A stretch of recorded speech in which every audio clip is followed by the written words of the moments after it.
interesante para todos ustedes. Vamos a, como todas las sesiones, vamos a empezar con un pequeño recuento de los temas tratados. Antes de iniciar, por favor, me confirman si se puede ver la presentación, si se me escucha sin problemas. Sí, ingeniero, todo en orden. Excelente. Bueno, lo que ustedes ven en pantalla es la agenda que les tenemos preparado para este diplomado. El día de hoy vamos a tratar el tema de producción y operaciones y hemos visto ya la primera sesión que fue el miércoles de la semana anterior, una sesión introductoria. Hemos visto también el tema de gestión de proveedores. Hoy vamos a hablar sobre producción y operaciones en la sesión 4, el próximo miércoles. Les tengo preparado el tema de logística y distribución y finalmente vamos a cerrar con innovación, sostenibilidad y riesgos.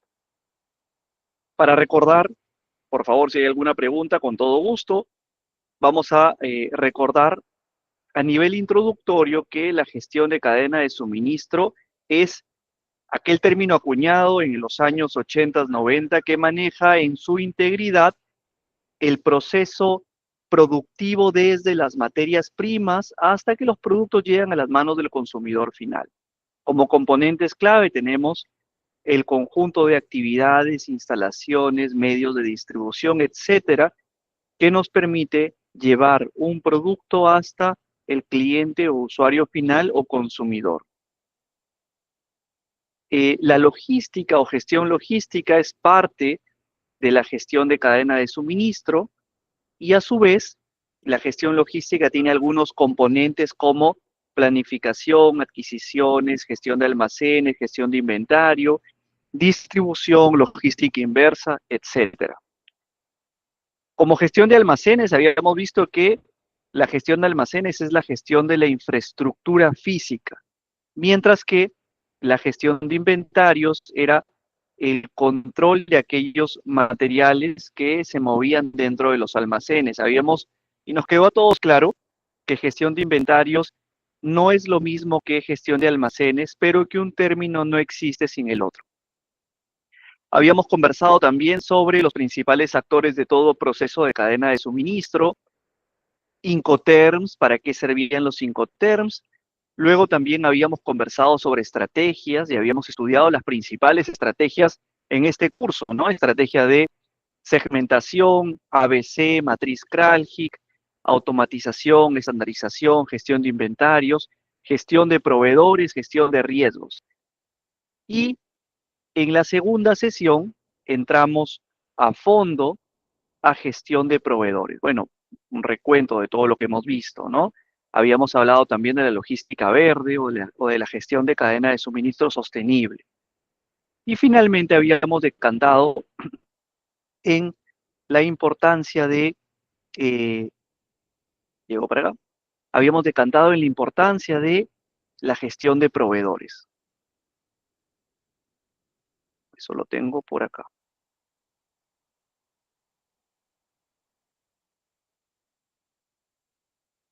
¿Ok?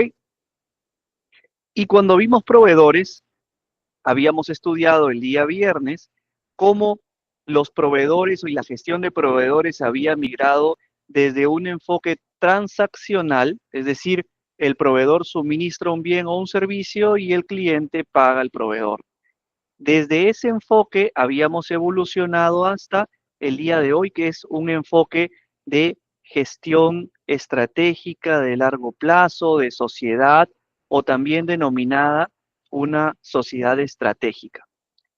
En esta nueva relación gestión proveedor-cliente, habíamos encontrado algunos puntos de vista interesantes, como por ejemplo, trabajo en conjunto, aprovechamiento de sinergias, reducción de ineficiencias entre las partes. ¿Por qué? Porque si el proveedor es nuestro socio, es nuestro aliado estratégico, el proveedor llega a sumar. Y hoy, en la clase de hoy, vamos a ver muchos de los puntos en los cuales el proveedor llega a sumar. Habíamos visto también este cuadro de relación con proveedores y habíamos estudiado cómo podemos analizar y gestionar a los proveedores con más eficiencia que en un enfoque tradicional. Habíamos estudiado, recuerdan, las zonas de equilibrio, relaciones basadas en la confianza y abastecimiento equilibrado, y habíamos conversado aquellas zonas conocidas como las zonas de compras no influenciadas y las zonas de rivalidad darwiniana.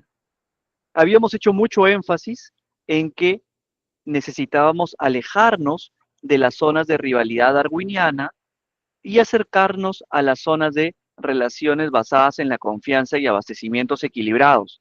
Algunos de ustedes comentaban, profesor, pero en algún momento voy a necesitar hacer adquisiciones de productos sin necesidad de establecer relaciones de largo plazo. Sí, por supuesto. Y a esa zona se le llama zona de compras no influenciadas. Pero, en la medida de lo posible, alejarnos de la zona de rivalidad darwiniana, en la cual nos habíamos extendido, que era aquella zona en la cual buscábamos la relación ganar-perder, ¿no? En el cual el cliente busca el mejor precio o el precio óptimo sin mirar calidad y sin mirar el efecto en el mercado. Habíamos visto también que como cliente-proveedor necesitamos establecer una relación en busca de la satisfacción de la necesidad del cliente. Todo proveedor gestiona la satisfacción de una necesidad de un cliente. Y esa satisfacción se enmarca en calidad, en costo, en entrega, en cantidad, entre otros. Si hablamos en términos de gestión de proyectos, estamos hablando de alcance, tiempo, costo y calidad principalmente. El concepto entonces de la calidad es el concepto en el cual se basa la relación de confianza y de beneficio mutuo cliente-proveedor.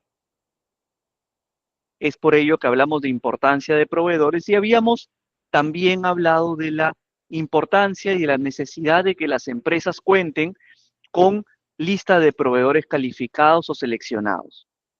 Y estas listas de proveedores seleccionados y calificados, ahora vamos a ver en esta clase que juega un rol importante porque la lista de proveedores calificados son aquellas listas que se desarrollan por tipo de proceso, bienes, servicios y dentro de los bienes y servicios por determinado tipo de procesos. Hablamos de un proceso de contratación, hablamos de procesos de contratación bajo la logística o la contratación tradicional. Ahora vamos a conversar en esta clase nuevas técnicas y nuevos procesos de contratación modernos o disruptivos, fuera de la caja. También habíamos hablado sobre los KPIs, nos habíamos extendido un poquito, adelantándonos a la próxima clase que tenemos esta semana sobre KPIs y gestión de planeamiento estratégico. Habíamos conversado sobre que los KPIs surgen de un planeamiento estratégico, encontrando objetivos, encontrando estrategias y evaluando factores de mercado y factores internos. Habíamos visto cómo el mercado y la empresa es dinámica, por lo tanto las estrategias son dinámicas y por lo tanto los objetivos son customizados a la medida de la empresa y a las necesidades de la empresa. Es por ello que habíamos descartado esa práctica muy común de utilizar los KPIs de nuestra competencia o nuestros propios KPIs, y habíamos conversado también sobre la importancia del benchmarking o de comparación de cómo estoy con las empresas que están a mi nivel y las empresas que están por arriba también. Y finalmente el día de hoy vamos a conversar sobre producción y operaciones en cadena de suministro, no sin antes preguntarles si quedó alguna duda de los dos temas anteriores o si todo está claro.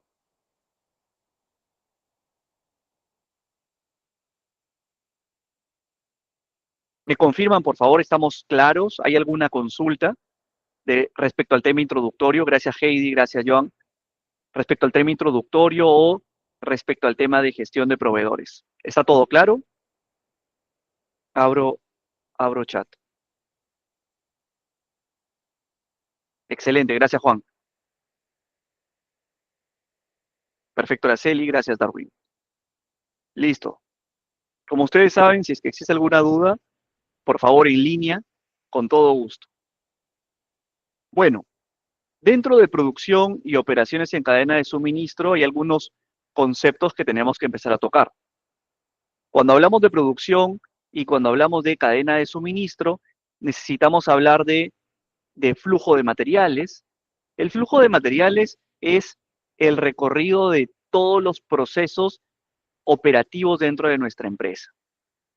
Vamos a hablar de diseño de rutas, diseño de almacenamiento, tipos de almacenes. Podemos incluso hablar de automatización de esos flujos, rutas de transporte. Vamos a poder hablar de optimización de manipulación de materiales, integración tecnológica, que era lo que habíamos visto como estrategias, ¿no? Automatización y control de los procesos de logística y de gestión de almacenes. Este término, no lo vayan a olvidar, ese término WMS es gestión de almacenes únicamente bajo un enfoque de ERP. Es decir, cuando ustedes vean el término WMS, es gestión o sistema o plataforma de gestión de almacenes. Estos softwares es un ERP exclusivo de un almacén. Si tu empresa es una empresa cuyo core business es un centro de distribución o es un almacén, el ERP se llama WMS. Si es una empresa integrada donde tiene además un área de almacenes, es mejor un ERP integrado. ¿De acuerdo? Bueno, habíamos hablado también de ERPs. Hay un tema interesante que es la gestión de inventarios y también la gestión de adquisiciones y contrataciones. Este cuadro que les muestro es el cuadro tradicional de una gestión de abastecimiento o gestión de procura típica o tradicional de toda empresa. En toda empresa, el cliente, acuérdense, toda empresa se comporta como cliente o como proveedor. Cuando la empresa se comporta como cliente, el cliente es el que identifica su propia necesidad. Además, el cliente es el que establece los parámetros de atención por parte del proveedor. Y yo voy a seguir haciendo preguntas o reflexiones y luego les hago algunas consultas. Entonces, bajo el abastecimiento tradicional, el cliente es el que determina qué comprar, cómo comprar, dónde comprar, cuándo comprar, cuánto comprar. El proveedor recibe, recuerden, proveedor seleccionado, recibe esa información y cumple con el qué, con el cómo, con el cuánto, con el cuándo, con el dónde. Pregunta. ¿Recuerdan la clase, creo que fue la clase número 1, donde hablábamos sobre gestión de riesgos? ¿Recuerdan? Riesgo proveedor, riesgo cliente y el riesgo se transfiere como costo. Pregunta. En el enfoque tradicional, ¿quién asume el riesgo de desabastecimiento?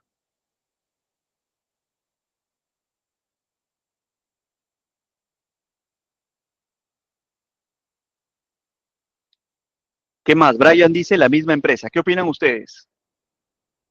Acuérdense, en el enfoque tradicional, la empresa determina el qué, el cómo, el cuánto, el cuándo y el dónde. Con esa introducción, ¿quién ustedes consideran que asume el riesgo de un desabastecimiento? Correcto, el cliente, la propia empresa. Exactamente. Gracias Luis, gracias Juan, gracias Joan, gracias Brian. El cliente en el enfoque tradicional es el que autoasume o crea para sí mismo el riesgo de desabastecimiento. Por lo tanto, el abastecimiento tradicional presenta problemas entre los cuales se tiene exceso de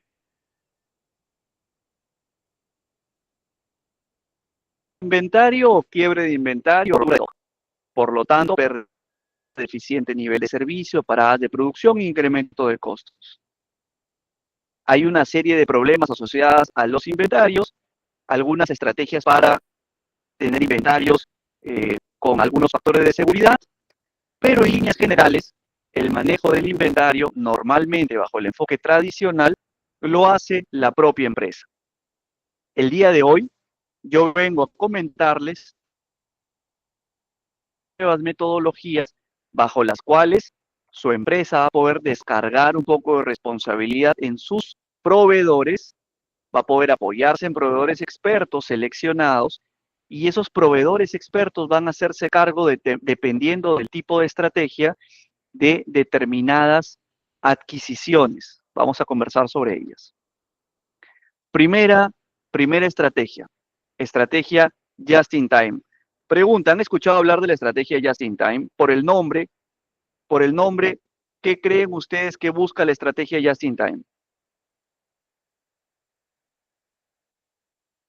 Sí, Juan, adelante por favor con la pregunta.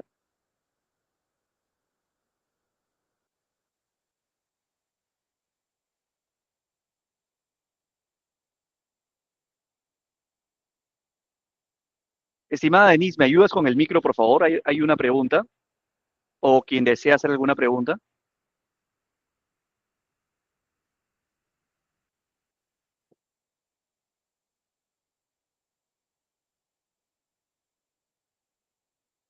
Ok, si no se puede, me ayudarías, Juan, por el chat. Correcto, Gustavo, el sobrecosto también lo asume el cliente en la metodología tradicional. De acuerdo. En este momento vamos a estudiar la estrategia Just in Time. Lo escribo por acá. La estrategia Just in Time, les doy una introducción. La estrategia Just in Time, lo que busca la estrategia Just in Time es, correcto Gustavo, correcto Pedro, es la entrega o el suministro de determinados productos en el tiempo y en las condiciones que lo requiere el cliente.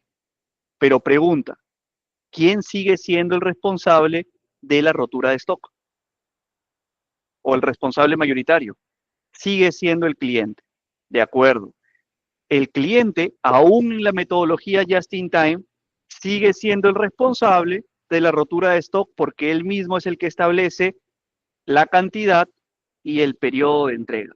Pregunta, ¿qué es lo que se gana con una metodología Just in Time? ¿Se ganará algo? ¿Qué opinan? Les doy la clave.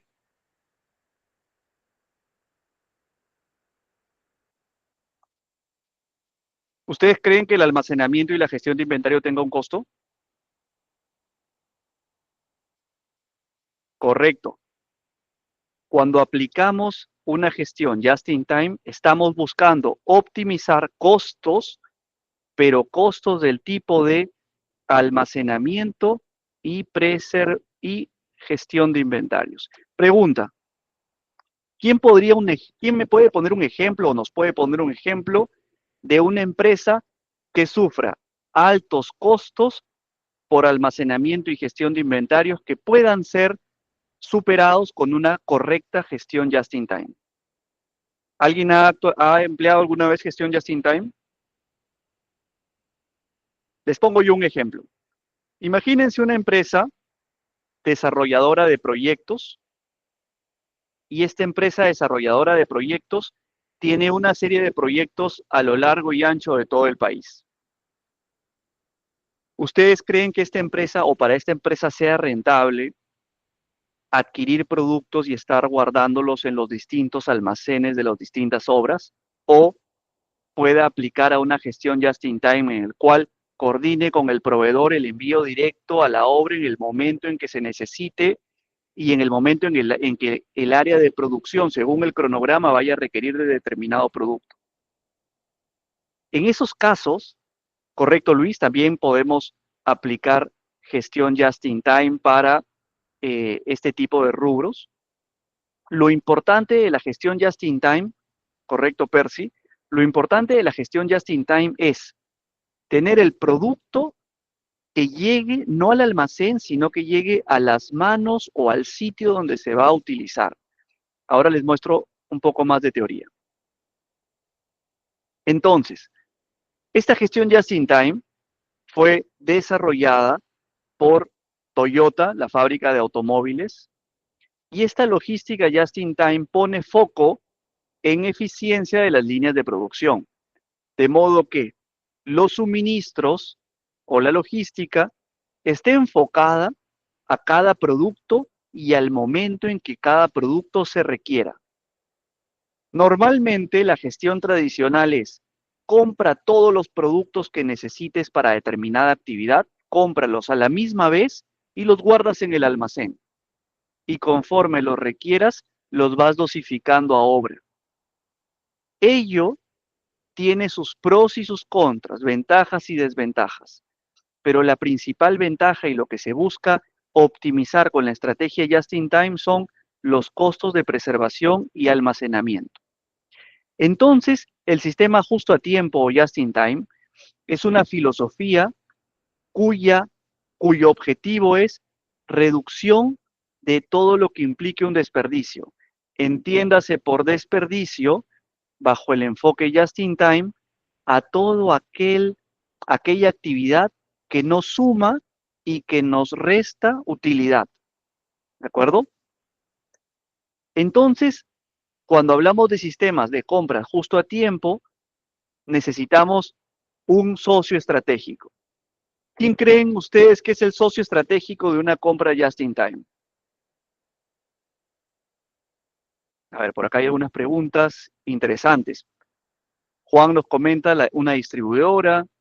Pedro nos dice: en una clase nos explicaron que Dell usa just in time ensamblado productos personalizados, evitando un sobrestock. Correcto, correcto, Pedro. En la rama tecnológica se utiliza mucho los mecanismos just in time. Correcto, correcto, Joan, correcto, Eddie. Los proveedores tienen que ser especializados para el marco o el enfoque just in time. Yo no puedo utilizar un proveedor tradicional para un alcance just in time. ¿Por qué? Porque el proveedor just in time lo que necesita es cumplir. Vamos a ponerlo por acá. El proveedor just in time necesita ser un proveedor seleccionado cuyo enfoque es cumplir con todas las características solicitadas en el requerimiento, pero sobre todo con los periodos de entrega. Entonces, objetivo de la gestión just in time, vamos a eliminar actividades innecesarias.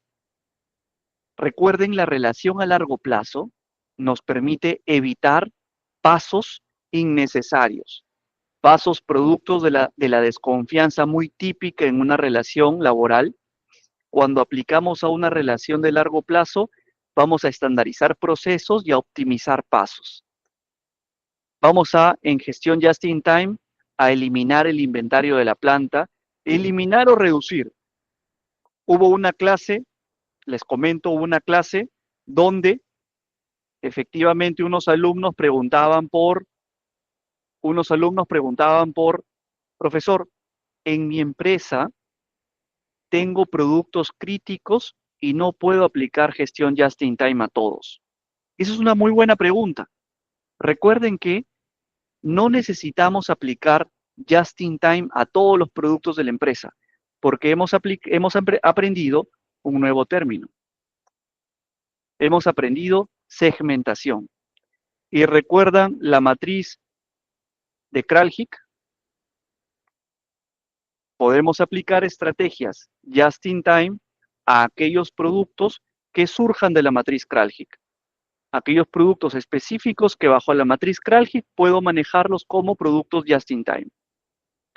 Y determinados productos, porque eso lo va a determinar la propia empresa, determinados productos deben sí o sí de manejarse bajo el enfoque tradicional. Normalmente, el enfoque tradicional suele manejar aquellos productos que se conocen como productos críticos o supercríticos. ¿Cuáles son aquellos productos críticos o supercríticos? Son aquellos productos que la empresa, por un estudio a nivel ingeniería, a nivel mantenimiento, a nivel operaciones, considera que sí o sí de determinados productos necesitan, llueve o truene, existan esos productos en el almacén de la propia empresa. Esos productos se denominan productos críticos, productos supercríticos, productos especiales para esa empresa, y eso responde a determinadas características de la empresa. Por ejemplo, el rubro, la ubicación geográfica, el estudio de riesgos de determinada empresa, etc. Entonces, aquí lo importante es, cuando aplicamos estrategias, no estamos aplicando estrategias a rajatabla para todos los productos de la empresa. Podemos aplicar primero segmentación y luego estrategias. Y vamos a encontrar que hay determinados productos en los cuales no puedo aplicar just in time y tengo que seguir manejando enfoque de adquisición tradicional. Estos productos críticos normalmente manejan, y seguro que ustedes lo han escuchado,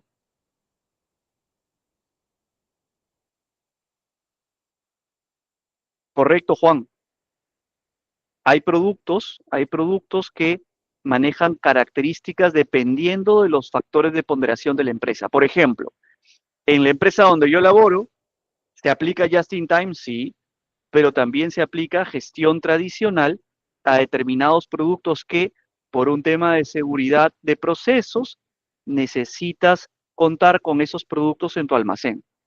Entonces, entran a tallar algunos factores. Les coloco algunos. La ubicación geográfica, ¿ustedes creen que sea un factor importante para poder determinar una gestión de adquisiciones tradicional o just in time? ¿Qué opinan ustedes? ¿Será lo mismo manejar una industria en, imagínense, será lo mismo manejar una industria en Texas que manejar una industria en otra parte del planeta? ¿O manejar una industria en Japón o en la India que manejar una industria en otra parte del planeta? Hay, hay lugares geográficos con mucha más oferta y con mucha más presencia de proveedores. Imagínense una industria en la China, una industria en Japón, y compararlo con nuestra realidad. Correcto, correcto Gustavo, correcto Pedro. Depende del tipo de empresa, de la realidad de cada empresa, de la ubicación geográfica, geopolítica, social, económica, etc. Lo más importante, correcto Pedro, la geopolítica, los temas culturales, etc. Lo importante es saber que la segmentación existe y aplicarla.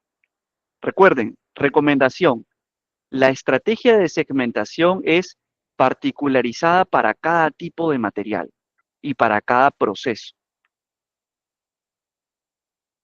Entonces tenemos que, bajo el enfoque just in time, se pueden conseguir reducciones de inventarios, reducción de proveedor, incremento de compromisos a largo plazo con proveedores. Vamos a poder establecer mejores relaciones con proveedores just in time, pocos proveedores, pero proveedores de calidad. Y vamos a establecer una serie de beneficios, como reducción de los tiempos, aumento de la productividad, reducción de costos, reducción de espacio, reducción de almacenamiento. Definitivamente, la estrategia just in time ha llegado para quedarse. Les comento, correcto, Juan, leyes y regulaciones, les comento algunas experiencias. Tradicionalmente, por ejemplo, las paradas de planta se manejaban primero con un estudio de ingeniería, luego con una cantidad de pedidos de materiales inmensa y resultado de la parada de planta, la empresa terminaba con muchos productos sobrantes en su almacén. Seguro que muchos de los que estamos, de los 60 que estamos en sala, ha vivido esa realidad. Una parada de planta muy bien estructurada, pero recuerden que toda parada de planta, que normalmente las paradas de planta son aquellas inversiones de las más grandes en las empresas luego de los proyectos de inversión. Cuando me refiero a inversión, me refiero a desembolso de dinero. En desembolso de dinero tienes Primero los proyectos de inversión y luego tienen las paradas de planta o las inspecciones generales. En esas paradas de planta, las empresas se preparan por muchos meses, primero haciendo el planeamiento y la ingeniería. Pero recuerden que las paradas de planta se efectúan cuando o se planifican cuando la planta está en operación. Entonces, es un poco complicado estimar y proyectar al 100% la real necesidad de materiales de una parada de planta. ¿Qué suelen hacer las empresas? Empiezan a proyectar o a estimar. Comenta Brian que, correcto, a veces los planes piden y no coordinan con recursos para... Correcto, correcto. Entonces, ¿qué ocurre? ¿Qué suele ocurrir? Y es muy frecuente, que luego que termina la parada de planta, una serie de materiales quedan sobrantes en el almacén. Pregunta, si nosotros somos del área de almacenes, ¿qué creen ustedes que tengamos que hacer con todos los materiales sobrantes de una parada de planta? ¿Qué opinan ustedes en su experiencia? Hemos terminado una parada de planta y tenemos mucho material sobrante. Pregunta, ¿el material sobrante de una parada de planta necesariamente se utiliza en las actividades rutinarias o recurrentes de la operación? Les ayudo con la respuesta. No, los materiales de parada de planta probablemente, muy probablemente, se utilicen ¿cuándo?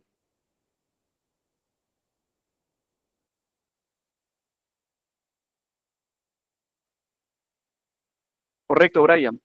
Y muy probablemente la mayoría de los materiales sobrantes de la parada de planta se utilicen ¿cuándo? En una próxima parada de planta. Pregunta, ¿esa próxima parada de planta es cercana o es medianamente lejana? Les ayudo con la respuesta. Lejana. Y cierro mi pregunta comentándoles, ¿y qué creen ustedes que tiene que hacer la empresa o el almacén con los materiales sobrantes que no se pueden utilizar, como comenta Brian y Daniel, de manera rutinaria? ¿Qué opinan ustedes? ¿Cuál es el paso que tiene que hacer el área de almacenes con todos esos materiales?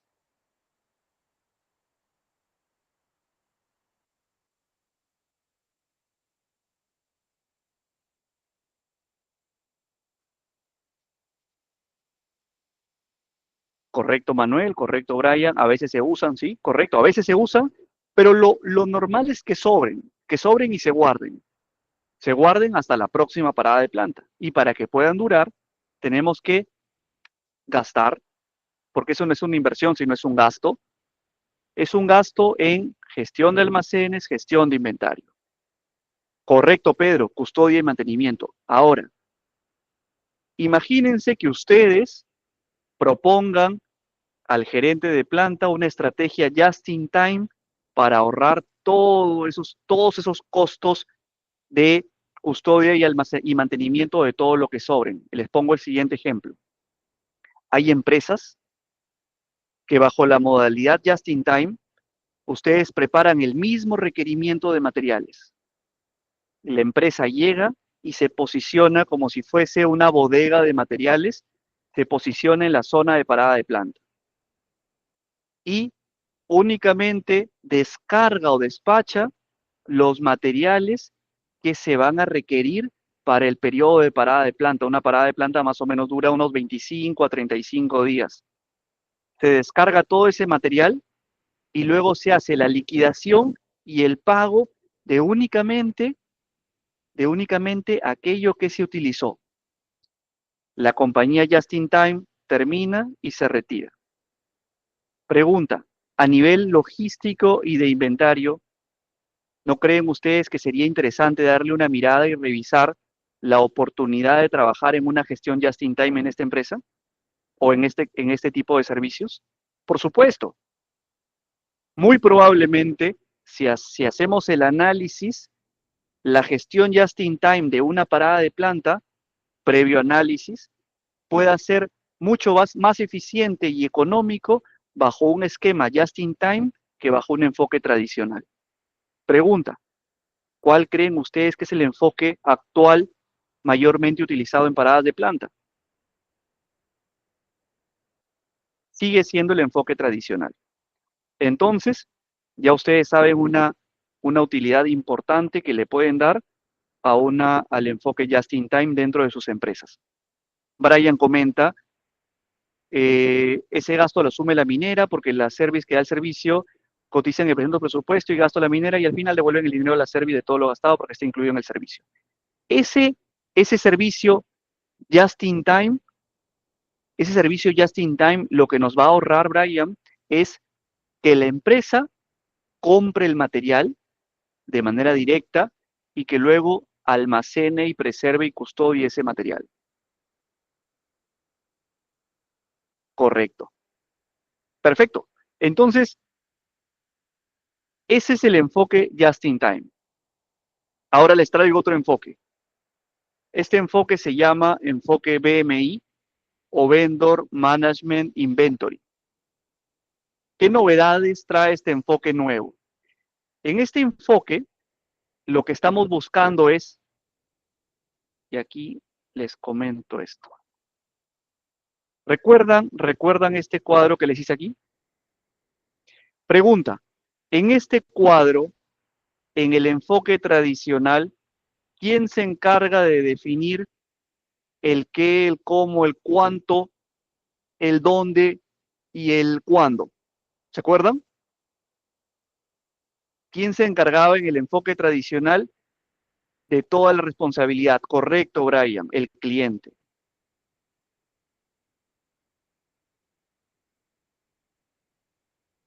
Imagínense que yo le creo una modalidad en la cual el cliente transfiere toda esa responsabilidad. Esa modalidad se llama Vendor Management Inventory. En esa modalidad, y ustedes seguro se estarán preguntando ahora, ¿y cómo? En esa modalidad, el cliente, ¿recuerdan el ERP? El cliente comparte la información de su ERP con el proveedor. Es decir, el cliente y el proveedor saben el nivel de rotación de los productos. Se ha establecido previamente un contrato BMI y el proveedor sabe cuál es en tiempo real la necesidad de determinados productos de su cliente. Pregunta, ¿quién creen ustedes que asume la responsabilidad del suministro del qué, cómo, cuándo, cuánto y dónde en el enfoque BMI? En el enfoque BMI lo asume el proveedor. Correcto, Gustavo. Correcto, Joan. Entonces, en el enfoque BMI o Vendor Management Inventory, como su nombre lo dice, en el enfoque BMI tenemos que la gestión del inventario es por parte del vendor, que puede ser un proveedor o puede ser un fabricante. Entonces, este proveedor o fabricante no necesita ni siquiera una orden de compra por cada producto, porque él maneja conmigo un contrato BMI de largo plazo. Lo que hace este proveedor es, en función de la conducta que tiene el producto dentro del proceso del cliente, él estima la cantidad de producto, el periodo de reposición y el comportamiento de su gestión dentro de mi propio almacén.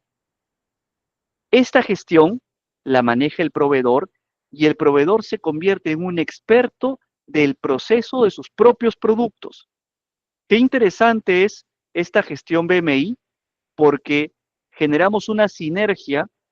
Para mí como cliente, el producto únicamente me interesa para poder configurar mi proceso, pero el proveedor es aquel que está muy interesado en que su producto tenga un buen performance, que su producto sea bien usado, que su producto dure lo que, perdón, que su producto dure lo que tenga que durar, etcétera.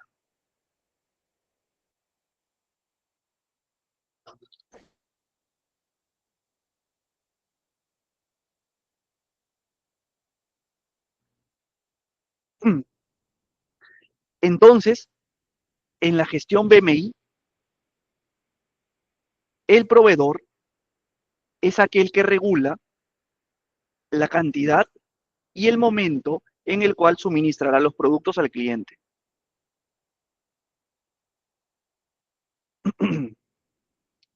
Respecto, Julio pregunta cuántos proveedores pueden acceder a la información. Normalmente los contratos BMI es un cliente con un proveedor experto. Y Pedro pregunta, ¿y en caso de desabastecimiento, la pérdida del mercado deberá tener alguna sanción? Por supuesto, Pedro, lo ideal es que en un contrato BMI ello no ocurra. Pero de ocurrir, tenemos cláusulas dentro del contrato. No debería ocurrir porque el proveedor es el experto, el proveedor BMI ha sido correctamente seleccionado y además recuerden que el proveedor BMI es el proveedor o bien es el fabricante o bien es el representante del fabricante. Es un proveedor adecuado y seleccionado para este fin. Les pongo un par de ejemplos ahora terminando la teoría. Entonces, ¿qué razones tenemos para establecer una alianza BMI? Lo que bien decía su compañero, ¿no? Vamos a compartir riesgos, mejorar el uso de la tecnología, vamos a enfocarnos en un crecimiento estratégico de las empresas, vamos a mejorar las habilidades de las organizaciones, promover un mejor acceso a los mercados, mejorar los tiempos de entrega, reducción de costos, reducción de necesidades. Y entonces, en una gestión BMI, se da una colaboración e intercambio de información proveedor-cliente. El BMI va a otorgar a los clientes BMI o a los proveedores BMI una ventaja competitiva. Este proveedor va a recibir información directa del cliente y esta información directa del cliente la va a procesar y, como bien comentaba su compañero, va a partir de esta información tomar decisiones de suministro en tiempo y en cantidad. Y ahora les comento un ejemplo.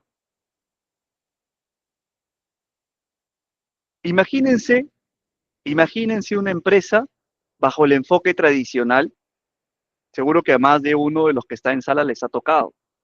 Imagínense que estamos laborando para una empresa industrial y las empresas industriales normalmente tienen máquinas. ¿Han escuchado hablar de las máquinas o equipos rotativos? Pregunta, ¿cuál es el consumible que más utiliza un equipo rotativo? Pregunta, ¿cuál es cuáles son algunos de los consumibles que más utiliza un equipo rotativo? Correcto, Brian, discos, pernos, aceite. Gustavo, de acuerdo, lubricantes y filtros. Vamos a escoger uno, ¿ya? Escojamos el lubricante. Pregunta, ¿una empresa grande industrial tendrá muchos equipos rotativos o poquitos equipos rotativos? ¿Qué piensan ustedes? Correcto, Brian, varios equipos rotativos, muchos. Pregunta, ¿el aceite lubricante en los equipos rotativos es muy importante o poco importante? Es muy importante. Pregunta, bajo un enfoque tradicional, correcto, Brian, bajo un enfoque tradicional, ¿de quién es la responsabilidad del suministro y de control de los niveles de lubricante y de la calidad del lubricante y de los monitoreos del lubricante? Bajo un enfoque tradicional.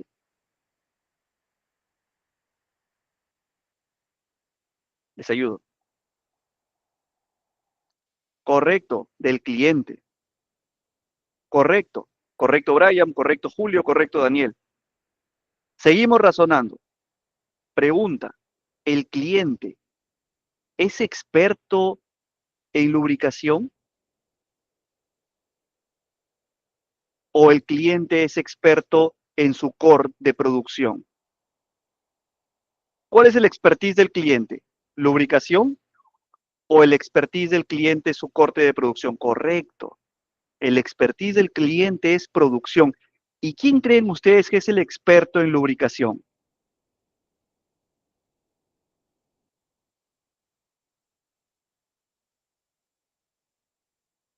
Correcto. El proveedor, el fabricante. Correcto. Pregunta. ¿No creen ustedes que sea estratégico que las empresas industriales le apliquen BMI a equipos rotativos?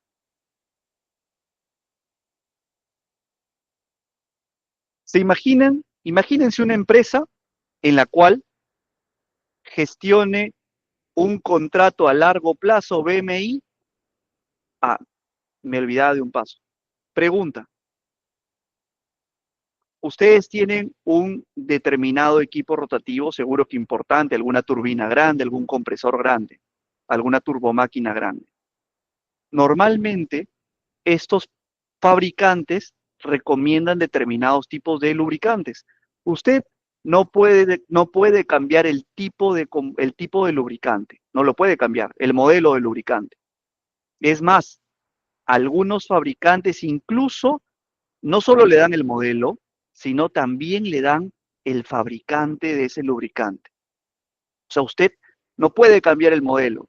A lo mucho va a poder cambiar de fabricante, pero no existen tantos fabricantes de lubricantes. Entonces, ¿ustedes creen que sea estratégico aplicar BMIs a equipos rotativos? Les planteo el caso. Imagínense una empresa que aplica BMIs a equipos rotativos, donde en el alcance de ese contrato BMI sea el monitoreo y el suministro,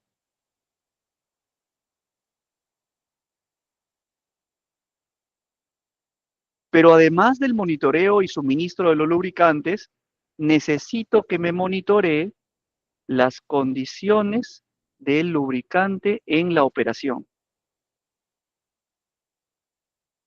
Ese proveedor, que es un experto en lubricación, va a estar muy comprometido con que su lubricante, pregunta, ese proveedor va a estar bien comprometido con que su lubricante tenga un buen performance o un mal performance. Performance es el comportamiento del lubricante en el proceso. Pregunta, ¿cuál creen ustedes que sea el, el feeling de ese proveedor BMI de lubricantes? Que el lubricante tenga un buen comportamiento o un mal comportamiento. Que tenga un buen rendimiento o un mal rendimiento.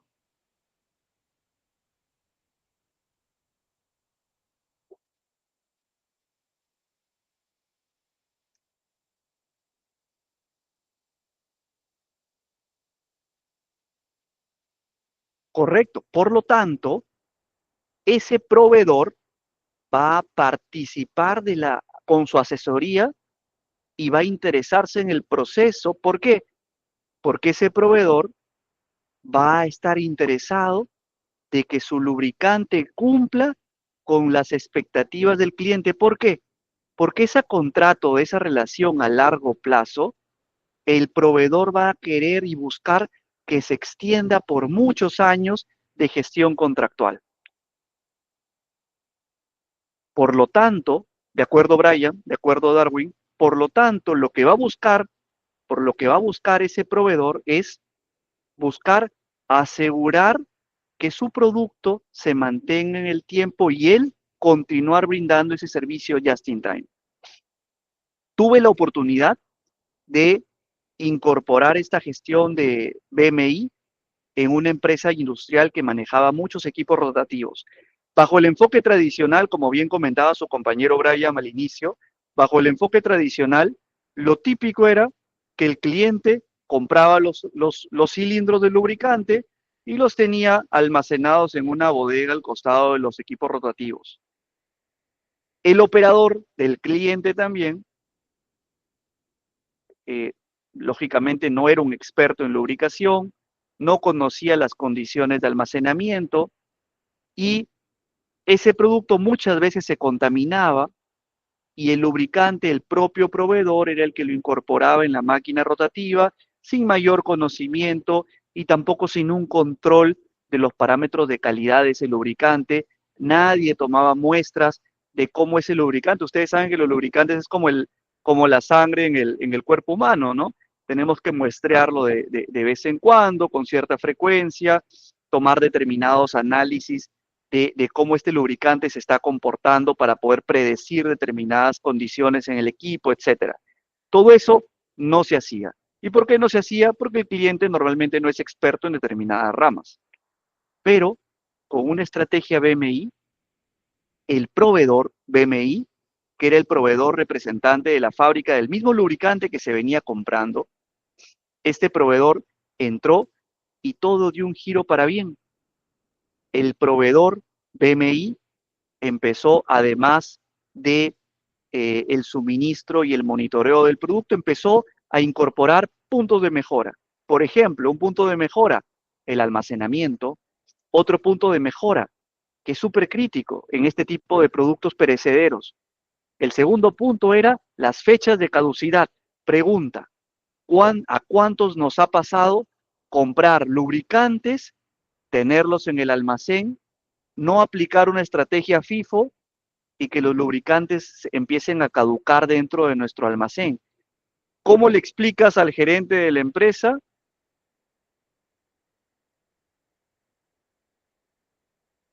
o al jefe de mantenimiento o al jefe de la operación que tú tienes un lote por BMI?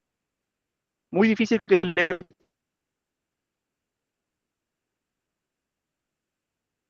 pase. ¿Por qué? Porque este proveedor BMI, él va a tener un ordenamiento, además, que está monitoreando y supervisando. ¿De acuerdo? Brian comenta, una acotación para almacenar productos como lubricantes es un producto químico, tiene un proceso de almacenaje con bandeja antiderrame, masquiga, antiderrame y no expuesto al sol. Correcto, correcto, Brian. Todo eso es parte de eh, de los requerimientos con los que debe cumplir este tipo de productos, pero sobre todo el que debe de hacer cumplir ello es el proveedor, porque es el mayor interesado de que su producto funcione bien. Si esto le va al cliente, el cliente en el supuesto que, que no cumpla con este tipo de condiciones, seguramente que lo que va a decir el cliente es, el producto no funciona, cambien de proveedor o cambien de marca de producto. Pero el proveedor, bajo un enfoque BMI, va a estar súper interesado en que su producto funcione bien y que el cliente se mantenga satisfecho. Pregunta de Araceli. ¿Cuáles son las funciones del proveedor respecto al estado del producto comprado? Recuerden que el proveedor, cuando está gestionando un enfoque BMI, el proveedor desarrolla la gestión completa. ¿A qué me refiero? El proveedor participa bajo el enfoque BMI como un socio de la empresa y él, el proveedor, toma tantas atribuciones como el cliente le conceda en el contrato BMI. Respecto al estado del producto comprado, realmente en el enfoque BMI, el proveedor, más que vender un producto, lo que está vendiéndote es un servicio. Y por ello, tiene que asegurar que su servicio y su producto cumplan con los estándares de calidad que el cliente les ha especificado.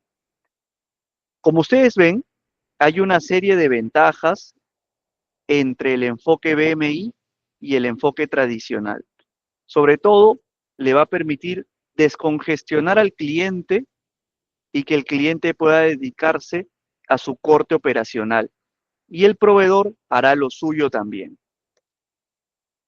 En este enfoque, el fabricante o proveedor es responsable de mantener los niveles de inventario, es una cadena colaborativa, optimiza la cadena de suministro, recoge y se le centraliza datos, integra los sistemas de negocios.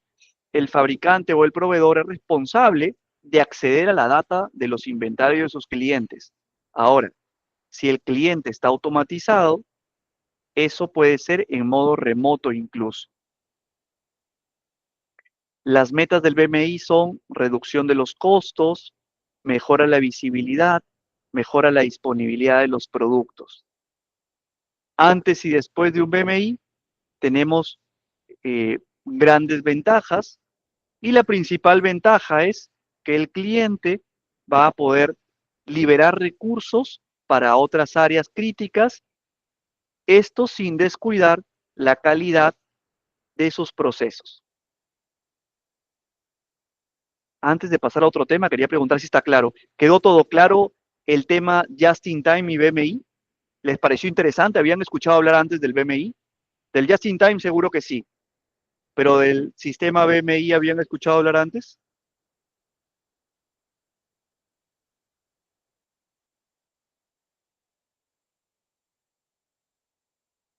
Muchas empresas del sector retail y del sector industrial manejan BMI. Normalmente el sector retail y el sector industrial ya tienen incorporado contratos BMIs con sus proveedores. Yo les invitaría a ustedes en el sector industrial a buscar incorporar en algunos procesos recuerden, previa matriz de Kraljic, previo estudio de proveedores y de productos, la aplicación del BMI. Correcto, Pedro. Correcto, Juan. Listo. Seguimos avanzando entonces. Bueno, ya saben cómo funciona el modelo de negocio de un esquema BMI. En este modelo de negocio, el proveedor no coloca órdenes de compra y el proveedor lo que cumple es su contrato. Y en su contrato está el abastecimiento en cantidad, en calidad y en tiempo, acorde a las necesidades del proceso del cliente.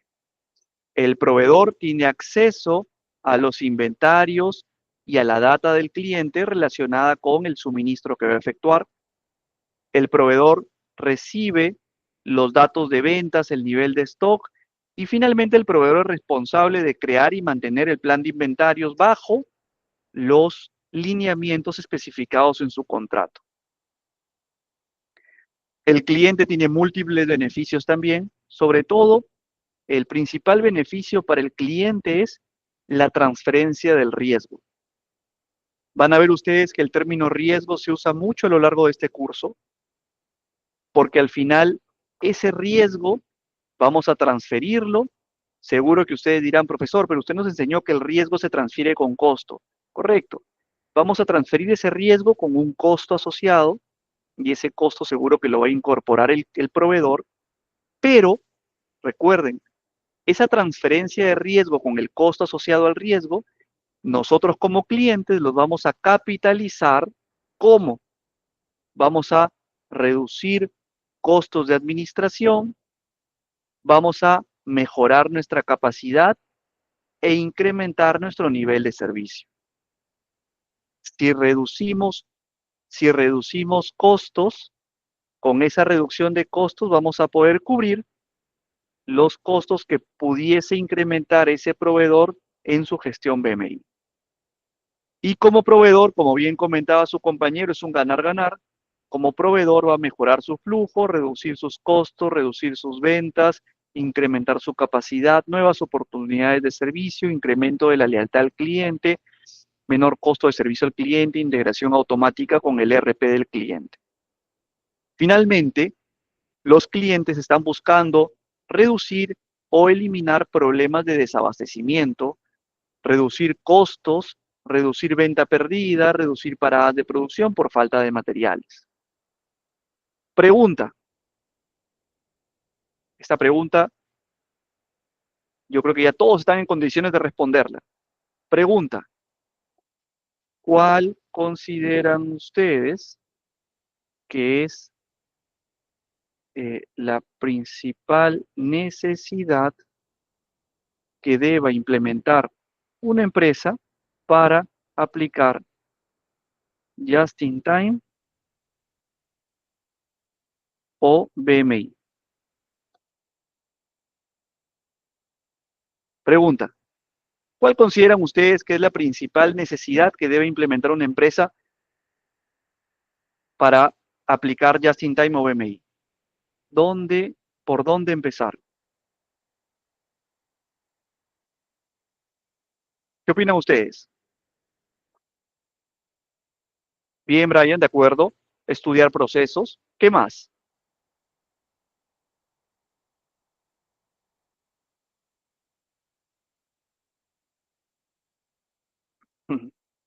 ¿Dónde más ustedes creen que la empresa debe preocuparse para que funcione un Just-in-Time o funcione un BMI? ¿Qué opinan de esto?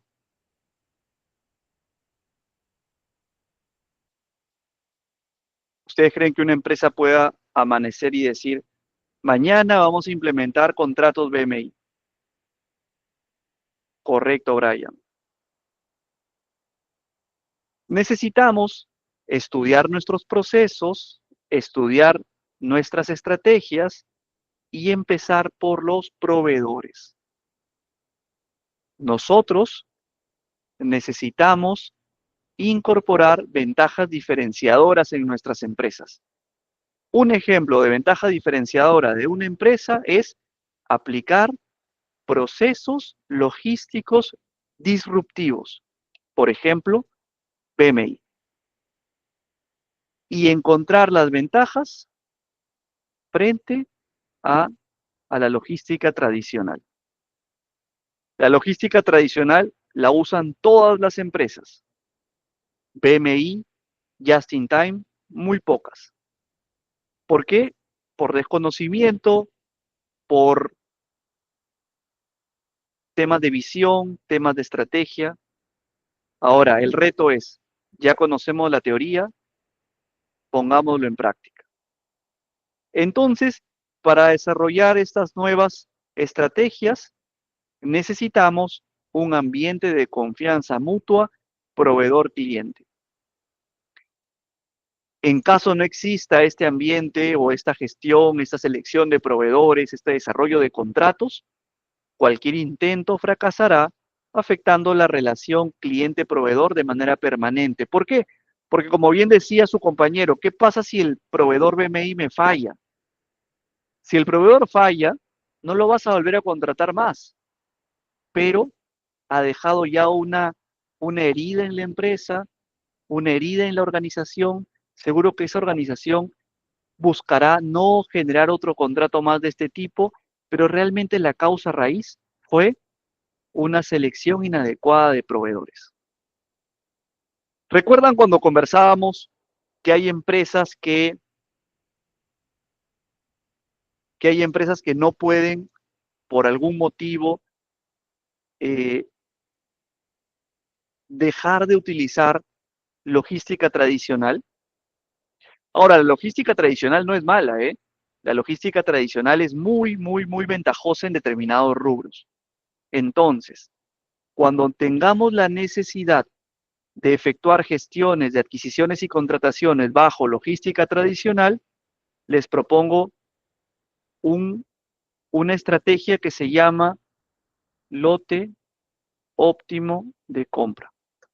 ¿Me han escuchado hablar de lote óptimo de compra?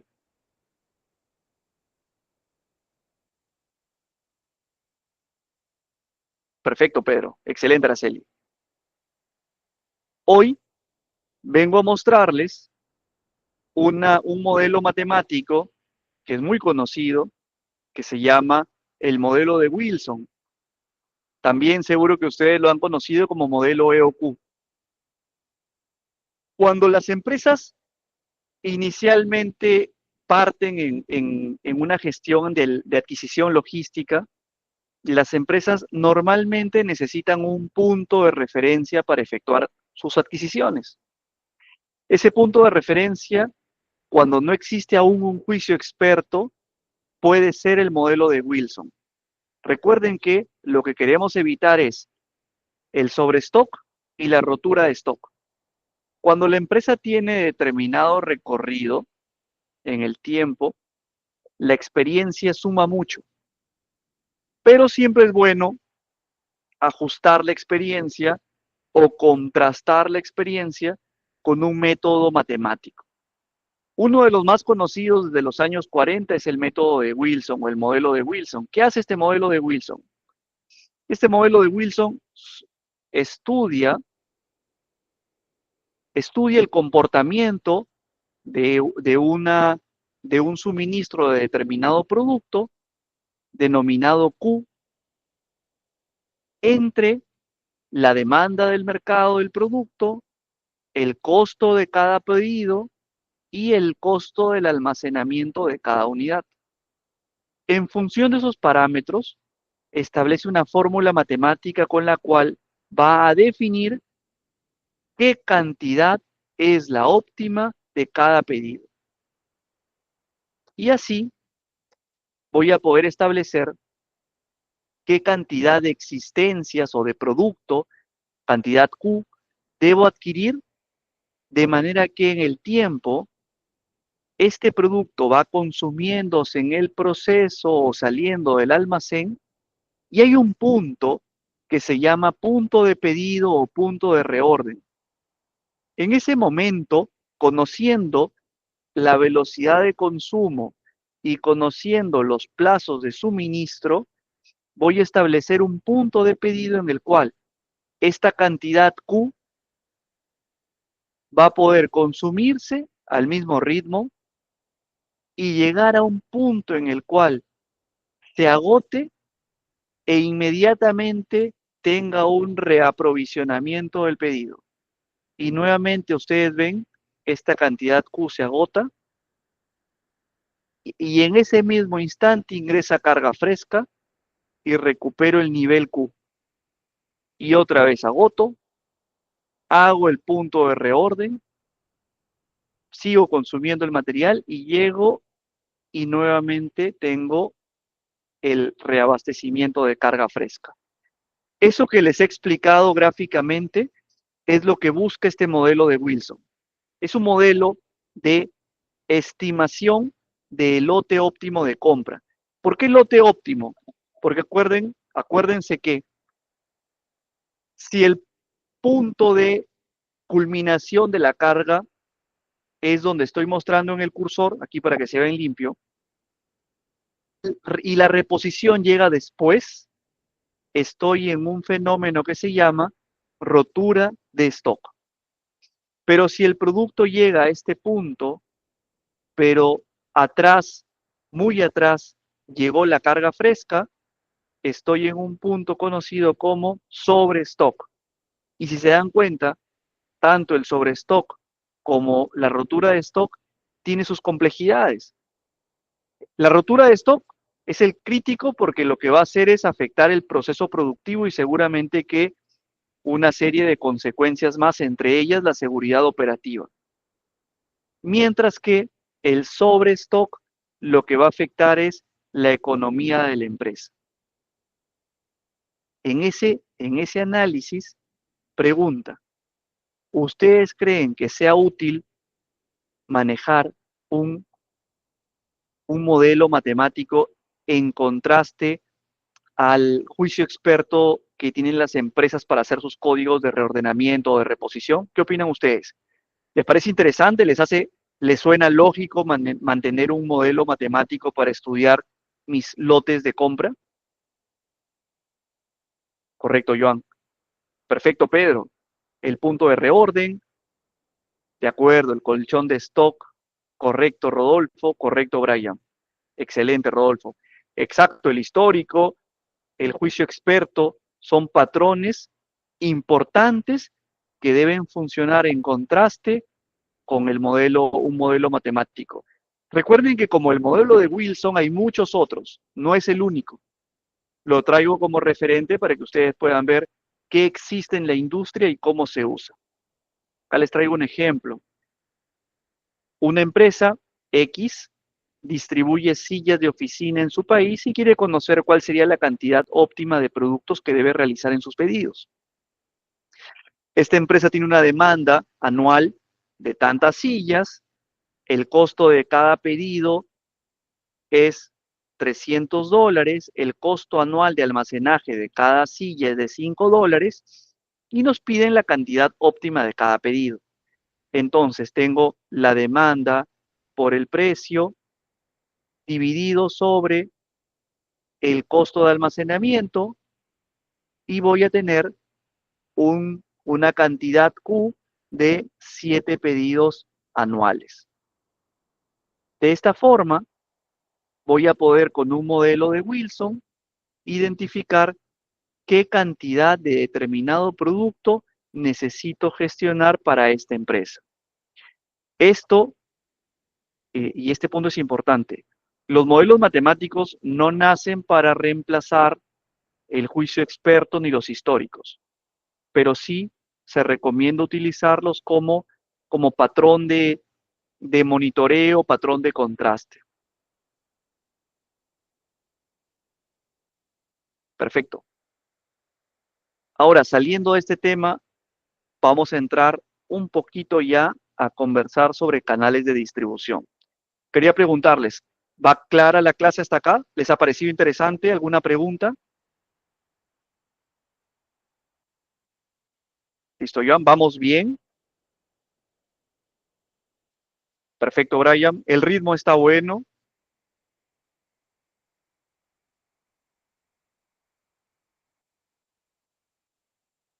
Perfecto, Pedro. Listo, Araceli, gracias. Vamos a los últimos minutos de la clase. Vamos a hablar sobre los canales de distribución. Cuando estamos en canales de distribución, tenemos que entender estos canales como el conjunto de vías y procesos que una empresa utiliza para llevar sus productos desde el lugar de origen hasta los consumidores finales. Estos canales representan el camino que recorre un producto a lo largo de toda la cadena de suministro, desde la producción hasta su entrega final. Hay una serie de clasificaciones para los canales, dependiendo del tópico o del rubro de clasificación. Podemos hablar de bienes de consumo, bienes para negocios, servicios, etc. También podemos hablar de niveles de canales: canal directo, detallista, distribuidor, broker. Podemos hablar también de modelos de distribución. Y aquí me detengo un momento. Esta parte es interesante. Seguro que han visto en la industria que hay estrategias, que hay eh, planeamiento estratégico que asocia que determinados productos pueden llevar una relación directa fabricante-consumidor. Pero para otros productos, el fabricante no se relaciona con el consumidor final. Es más, el consumidor final no conoce al fabricante. Lo conoce a través de minoristas e incluso este consumidor no conoce ni al fabricante ni al mayorista, sino únicamente al minorista. Hay muchos tipos de negocios de estos y hay muchas estrategias que ha planteado el mercado. Pregunta: ¿cuáles creen ustedes que sean los criterios para que se establezcan estas características de distribución?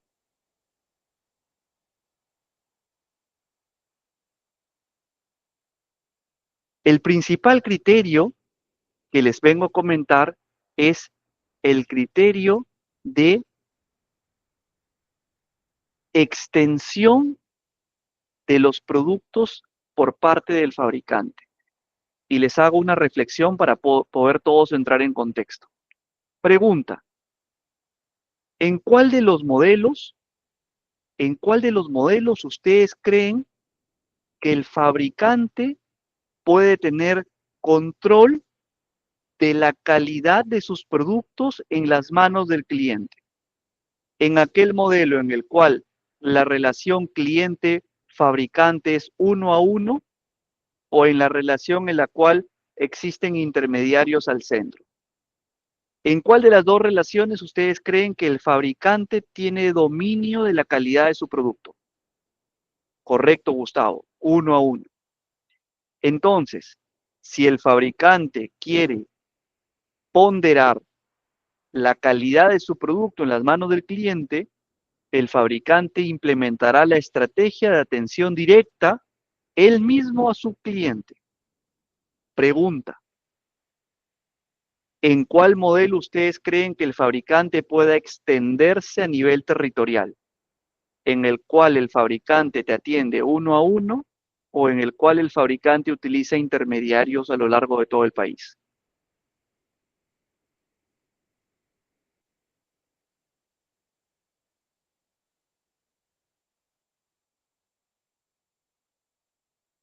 Correcto, correcto.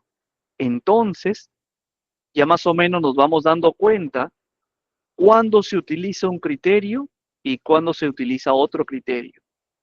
Y muchas veces los fabricantes empiezan con un criterio y cuando van creciendo o necesitan seguir expandiéndose, cambian de criterio. Ahora les explico cómo.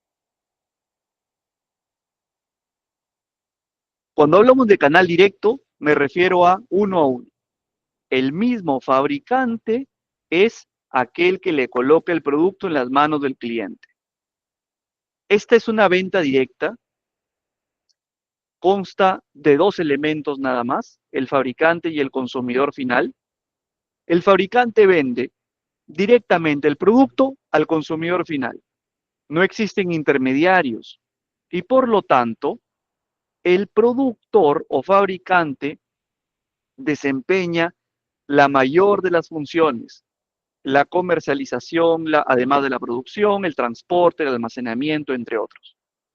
Como ventajas, en el uno a uno, la principal ventaja es la reducción de costos, el aumento de beneficios económicos, no hay costos derivados. Además, como principal ventaja es la sensibilidad al mercado. ¿Por qué? Porque trata al cliente de forma directa. Pero la principal desventaja es la limitación geográfica. Los productos tienen un menor alcance, hay un volumen inferior de ventas, hay un aumento de los costos administrativos porque se requiere un equipo humano grande para desempeñar esas funciones. Entonces, principal ventaja de un canal directo es el contacto directo con el cliente. Y principal desventaja, la limitación geográfica. Entonces, lógicamente, aquello que es ventaja y desventaja para uno, cambia para el otro. En el canal indirecto, la mayoría de las empresas cuentan con canales de distribución indirectos porque les permite, como ventaja, ampliar la cobertura. Los productos llegan más lejos. Puedo especializarme en cada uno de los elementos que forman parte de la cadena de distribución. Normalmente los canales indirectos recurren a socios estratégicos de suministros o de distribución. Recurro a un grande o a un mediano de distribución en cada zona, en cada ubicación geográfica y puedo ir creciendo. Además, algunos tipos de indirectos pueden también ser sucursales de la propia empresa. Ahora les voy a explicar cómo funciona eso también. Entonces, podemos recurrir a mayoristas y minoristas y podemos hablar de canales cortos, largos y dobles. Si el canal es corto, tengo al fabricante y a un minorista. Pero si el canal es largo, tengo al fabricante, a un mayorista y a un minorista. Y si el canal es doble, es una modalidad del tipo largo, pero en la cual el propio fabricante crea sucursales de distribución a lo largo del país. Este es un tipo de canal largo donde el propio fabricante, él es su auto distribuidor mayorista o autodistribuidor minorista. ¿De acuerdo? Es una modalidad. ¿Cómo se diseñan los canales? Para diseñar un canal, primero necesito especificar la función, seleccionar el tipo de canal, la intensidad y los miembros del canal. Necesito conocer que no todos los canales se comportan igual y que cada canal va a tener sus ventajas y sus desventajas. Me refiero canal corto, canal largo, canal directo, canal indirecto. Cuando recurro a un canal indirecto con presencia de un mayorista o un minorista, necesito trabajar nuevamente, recuerden, otra vez surge el término selección de proveedores. Aquí voy a buscar selección de esos socios estratégicos en la distribución. Es esencial entonces, si estoy en la etapa de distribución a mi cliente, necesito comprender la importancia de ese último paso. ¿Por qué? Pregunta. ¿Quién va a ser la cara visible? Pregunta por acá. ¿Quién será la cara visible de la empresa en un canal intermedio?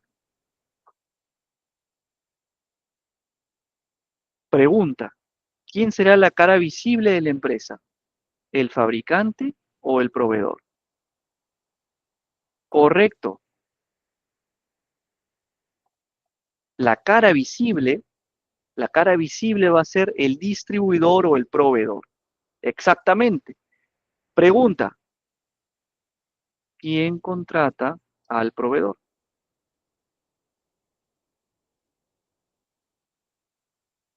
Correcto. El cliente, el fabricante contrata al proveedor. Entonces, ¿de quién es responsable o de quién es la responsabilidad de la adecuada selección del proveedor? Correcto, Pedro, del fabricante. Entonces, llegamos al punto que todos los fabricantes que recurran a un canal de distribución deben entender. Necesitamos seleccionar y gestionar adecuadamente nuestros socios estratégicos en la distribución. Sirve de muy poco o pierde el sentido si nosotros como fabricante nos esmeramos por la calidad de nuestro producto, pero no controlamos a nuestros socios de distribución. ¿Recuerdan cuál era el término? El término en el cual, correcto, Pedro. ¿Cuál era el término en el cual basábamos la regla del servicio al cliente? ¿Recuerdan? ¿Se acuerdan ese término?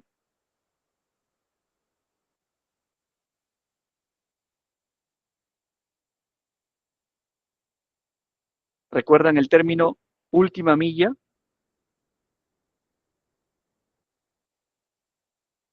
El término última milla es el término físico, el espacio de tiempo físico y geográfico entre la salida del centro de distribución a las manos del cliente.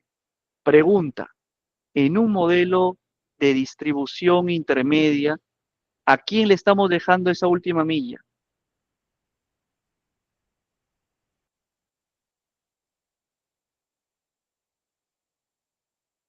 Se le estamos dejando a un distribuidor.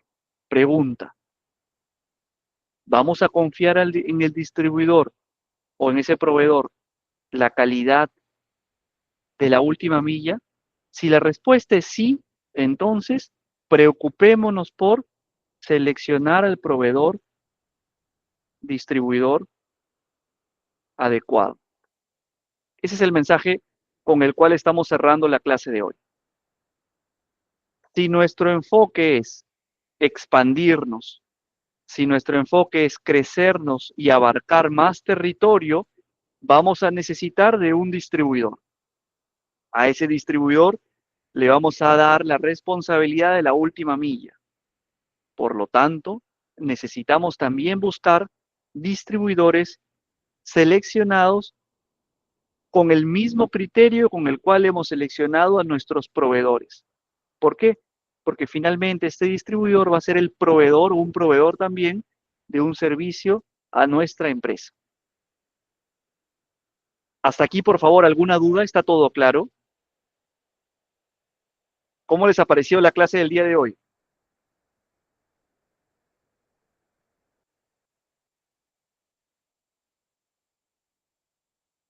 Muchas gracias. Hay una pregunta, por favor, Denise, ¿nos ayudas con el micro en caso de alguien tenga alguna Sí, pregunta con micro?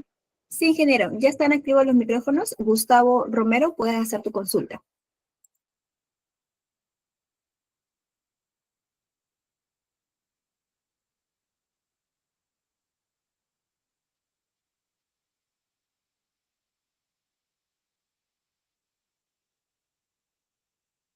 Perfecto. Si alguien tiene alguna duda, con todo gusto.